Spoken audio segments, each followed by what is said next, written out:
The National Park Service's removal of a provocative statue depicting President Donald Trump and Jeffrey Epstein hand in hand has ignited a heated debate about free speech and artistic expression. This statue, titled Best Friends Forever, was taken down in the early hours of Wednesday, just one day after it was installed on the National Mall, sparking questions about censorship and the limits of public art. Patrick, an organizer from the group The Secret Handshake, responsible for placing the statue, shared that their security team was present around 5:30 a.m. when the statue was dismantled. He requested to be identified only by his first name due to concerns about potential backlash. The Department of the Interior, which supervises the National Park Service, confirmed the removal, stating that the statue violated the terms of its permit. Originally, Patrick had anticipated the statue would remain in place for a full week, as the permit allowed it to be displayed until 8 p.m. on Sunday. However, he now suspects that the Park Service is using a technicality regarding the statue's height as a pretext to remove this controversial piece.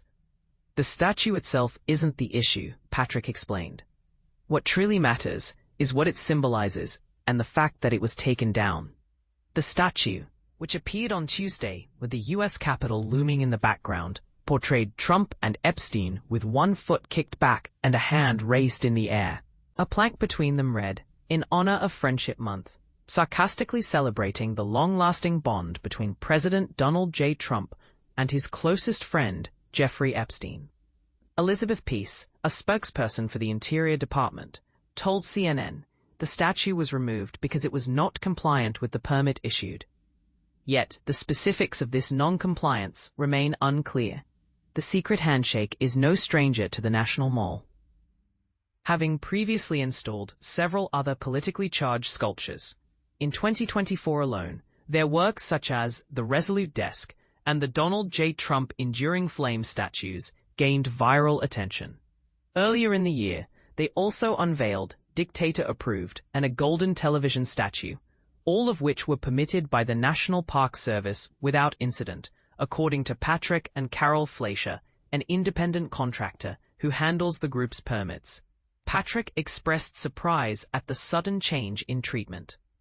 Up until now, the National Park Service has always been cooperative and friendly, he said. We expected the same this time. I don't believe the individual NPS employees I've worked with were behind the removal. After the statue's removal, the group was allowed to inspect it and shared photos with CNN showing the statue was not only taken down, but also severely damaged, with Trump's head split in two. Patrick drew a parallel between this incident and former President Trump's public threats against late-night host Jimmy Kimmel and the ABC network, suggesting a troubling trend. This is a clear example of the direction our country is heading regarding freedom of speech, he remarked. The group had secured a public gathering permit, which CNN reviewed, stating the display's purpose was to demonstrate freedom of speech and artistic expression using political imagery. The permit also included a clause allowing revocation at any time after providing 24 hours written notice to the permittee, setting forth the reasons for the revocation. However, the Department of the Interior has not responded to inquiries about whether such notice was given or what specific aspects of the statue violated the permit. The permit specified a 6-foot-tall statue and included an image of the proposed display. The group suspects the Park Service's claim of non-compliance hinges on the combined height of the statue and its base exceeding 6 feet. We submitted all the required documents correctly, but there was a discrepancy regarding the height on the permit, Patrick explained. Regardless, the permit clearly states that if they want to revoke it, they must provide 24 hours written notice. Instead, they showed up unannounced in the middle of the night, destroyed the statue, and removed it. Carol Fleischer, the independent contractor with 4 decades of experience in permitting, expressed disbelief. In all my years working with permits for this group and other events on and off the National Mall, I've never encountered anything like this, she said.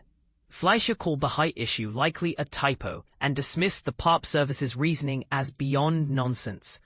By the time of publication, Fleischer had not received any official communication from the National Park Service or the Department of the Interior regarding the statue's removal. This incident raises important questions about the boundaries of free speech and government regulation of public art. Was the removal a justified enforcement of permit rules, or an overreach that stifles political expression? And what does this say about the current climate for controversial art in public spaces? We'd love to hear your thoughts. Do you agree with the Park Service's actions? Or do you see this as a troubling sign for free speech? Share your opinions in the comments below.